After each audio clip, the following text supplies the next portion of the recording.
매일매일 건강한 습관 하루 비타민입니다. 건강검진을 할 경우 가장 많이 나오는 문제 중 하나는 바로 고지혈증일 텐데요. 사실 이 고지혈증의 올바른 표현은 이상지질 혈증으로 이는 혈중 지질이 정상보다 증가하거나 감소한 상태임을 나타냅니다. 즉 지방대사의 이상으로 총 콜레스테롤과 LDL 콜레스테롤, 중성지방이 증가한 상태이거나 HDL 콜레스테롤이 감소한 상태를 의미하는데요. 그런데 여러분 혹시 HDL 콜레스테롤은 좋고 LDL 콜레스테롤은 나쁘다고 알고 있지 않으신가요? 보통 콜레스테롤 하면 HDL은 좋고 LDL은 나쁘다라고 알려져 있지만 최신 연구에 의하면 LDL의 형태 중에서도 입자가 큰 A타입은 유용한 LDL이고 입자가 작은 B타입은 산화된 찌꺼기가 LDL로 몸에 악영향을 끼친다고 밝혀졌습니다. 즉 LDL 수치가 높게 나왔다고 하더라도 A타입이 더 많은 경우라면 오히려 좋은 현상이라고 할 수 있다는 거죠. 이는 일본 도쿠대 대학원 의학계 연구과에서 진행된 연구에서 밝혀진 것으로 연구팀은 고 LDL 콜레스테롤 혈증에 걸린 쥐를 전체 LDL의 양은 거의 줄이지 않고 산화 LDL만 3분의 1 정도로 감소한 상태로 만들었는데요. 그 결과 4주 후 별다른 조치를 취하지 않은 LDL 콜레스테롤 혈증 쥐는 온몸의 동맥경화 병변 부위가 실험 전에 비해 40% 증가한 반면 산화 LDL만 감소시킨 쥐는 동맥경화가 전혀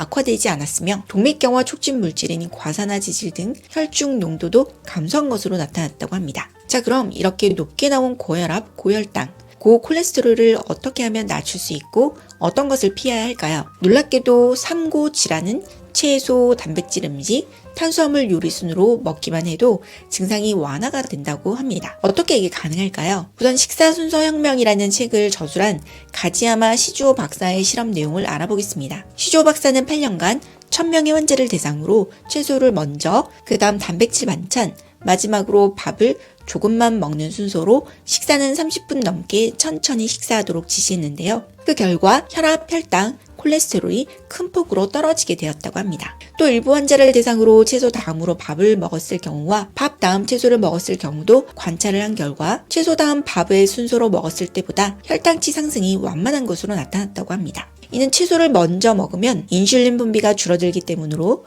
같은 식사를 해도 어떻게 먹느냐에 따라서 갑작스러운 혈당 상승을 막을 수가 있다는 것입니다. 박사는 이러한 연구들을 바탕으로 채소를 먹기 시작한 시각에서 최소 10분이 지난 후 밥을 먹고 5분 이상의 시간을 들여 30회씩 꼭꼭 씹으라고 조언을 합니다. 사실 고혈압, 고혈당, 고지혈증의 공통점은 탄수화물에서 분해된 포도당을 혈액에서 세포로 전달하는 인슐린에 있는데요. 이는 당뇨병의 인슐린이 제 역할을 하지 못해 혈액 내의 당분을 사용하지 못해 생기는 질환이기 때문입니다. 인슐린은 혈압과 혈액 내 중성지방에도 큰 영향을 주는데 혈액 내 인슐린이 너무 많은 경우 혈관 건강 유지에 꼭 필요한 일산화 질소의 발생이 줄고 그 결과 혈압이 올라가게 되고 반대로 인슐린 수치가 과도하게 높은 경우 지방의 과잉 생성 및 체내 지방의 분해가 어려워져 고지혈증 발생 위험이 높아지게 됩니다. 그렇다면 고지혈증이 있을 경우 절대 하면 안 되는 것에는 어떤 것들이 있을까요?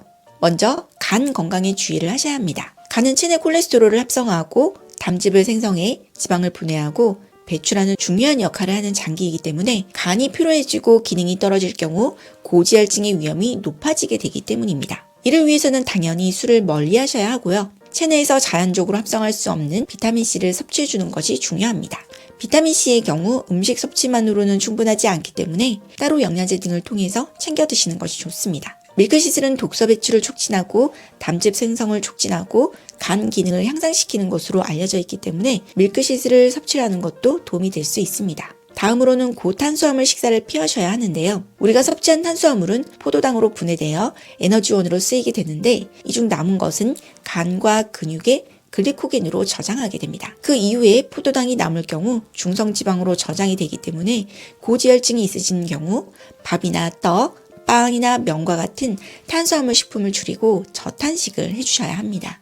오늘은 여기까지 고지혈증을 낮추는 방법과 절대 하면 안 되는 것들에 대해서 알아보았는데요. 오늘 내용 도움되셨나요?